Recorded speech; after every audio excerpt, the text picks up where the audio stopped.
SMS Narada దైవ దర్శనం ప్రేక్షకులందరికీ వైకుంఠ ఏకాదశి శుభాకాంక్షలు.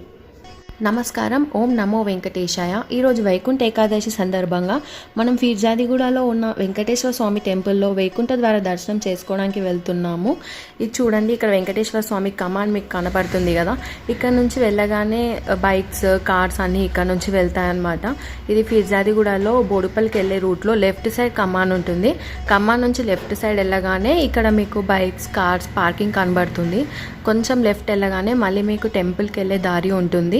అక్కడ నుంచి పార్కింగ్ చేసుకోవాలి, బైక్స్ పార్కింగ్ చేసుకోవాలి. ఇక్కడ మనకు కొబ్బరికాయలు, పువ్వులు, దేవుడికి తీసుకెళ్ళడానికి కొబ్బరికాయలు అమ్ముతారు కదా, వాళ్ళందరూ కూడా అక్కడ సైడ్లో కనపడుతున్నారు చూడండి. ఇక్కడ నుంచి స్ట్రైట్గా వెళ్ళిన తర్వాత రైట్ సైడ్ మీకు టెంపుల్ కనబడుతుంది. ఇక్కడ బైక్స్ పార్కింగ్ చేసుకోవాలి.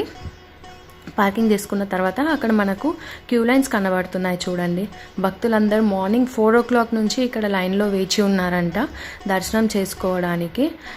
మార్నింగ్ 4 o'clock ఇక్కడ పల్లకి సేవ జరుగుతుంది. మార్నింగ్ 4 o'clock తర్వాత నుంచి కూడా దర్శనం చేసుకోవడానికి చాలామంది వైకుంఠ ద్వార దర్శనం కోసం చాలామంది వస్తారు భక్తులు వైకుంఠ ఏకాదశి సందర్భంగా. సో మనం ఇక్కడ ఫస్ట్ వెంకటేశ్వర స్వామి దర్శనం చేసుకోవాలంటే ఫస్ట్ మనం వినాయకుడిని దర్శనం చేసుకోవాలి కదా. ఏ గుడిలో అయినా మనం ఫస్ట్ వినాయకుడిని దర్శనం చేసుకున్న తర్వాతే లోపలికి వెళ్తాం కదా. ఎక్కడైనా స్టార్టింగ్ వినాయకుడు ఉంటాడనమాట. సో ఇక్కడ వినాయకుడిని దర్శనం చేసుకొని అక్కడ వైకుంఠ ద్వార ఏకాదశి అని చెప్పేసి మంచిగా పూలతో ఎంత బాగా